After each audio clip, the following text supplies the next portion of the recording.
Trading is closed on April 5th, 2022. Let's do our disclaimer first. So I plan to trade my account tomorrow, April 6th, 2022. If you choose to make any trades, do so at your own risk, because my plan can change and my plan can be wrong. We had a few calls. We had a target 45.6282. Market closed way up here. The red line's the target and that printed. We called for the pattern with the early low. This is it. Now I know some people are going to look at this and interpret it as the early high, and they're entitled to their opinion, but these patterns repeat every 32 calendar days, and when there's a gap opening, the early low tends to split. So if you'll take the average of these three lows, that's the split. You'll find the time for the low came right on schedule, and everything else worked perfectly for a weak pattern with the early low, and that means tomorrow's pattern should also have the early low. We generated some new targets from today, 45.5925. High chance it prints tomorrow. If it doesn't, we forget it. 45.6152. Unless we gap and promptly undercut today's low, the rule calls for that to print. Now, if we do trade lower first, which is certainly possible with a weak pattern like this, there is support from the April 1st target around 45.1066. And if you count this as a wave A and that as a B, and if you think this wave C is a 5-wave structure and is equal to A, you come up with pretty much the same price. So if we do have an early drop around 45.1066, we're going to look for support in and just under that area. Doesn't mean it has to hold, but that's a logical place for it to hold, complete an ABC and complete 5 waves down. Early on, MEJT gave a sell signal. We got the minimum target immediately. We don't have to stop there, and we didn't. We got an ultimate buy signal that hasn't played out, and we have a lower target as well. We got the lower target. MEJT says it won't stick, gives us the target. Now when I report my statistics, I don't do it with the criteria in the book. I do it with a computer program, and I have to give specific numbers to the computer. I can't have the computer eyeball it the way I do. And according to the rules, I had to give the computer, dismiss the criteria by a few pennies. So if it fails, I'm not going to call it as a failed ultimate, but it's a regular target as well at the same price.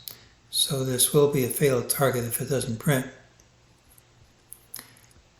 But the fact that it's also ultimate makes it more likely to print. Those things don't fail more than about once every 2 or 3 years.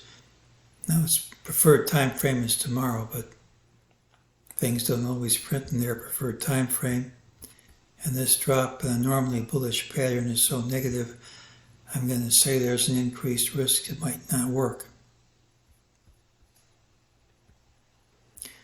We normally look at the longer-term picture on the weekend. I'm going to be busy the rest of the week, so just in case I don't have time to do it, let's just review it.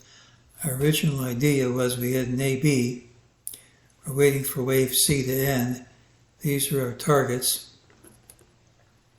where C would be equal to A. We said we thought we had wave C complete, but you couldn't be sure until you overtook the high. And if that's where it was, was still a good Fibonacci ratio, 78.6, although it's not the one I prefer.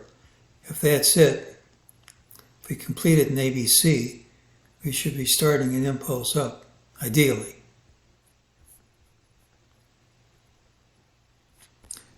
Well, this is how we counted, and until recently I was counting this as an impulse. But as I said yesterday, I find this hard to do. Doesn't mean it can't morph into one later, but this isn't the only count. It's also possible to count this as an A as a B, as an alternate count, and this would be a high, and then we'd be starting down. I'm certain other counts work too, and that's why it doesn't pay to make trades just based on the count.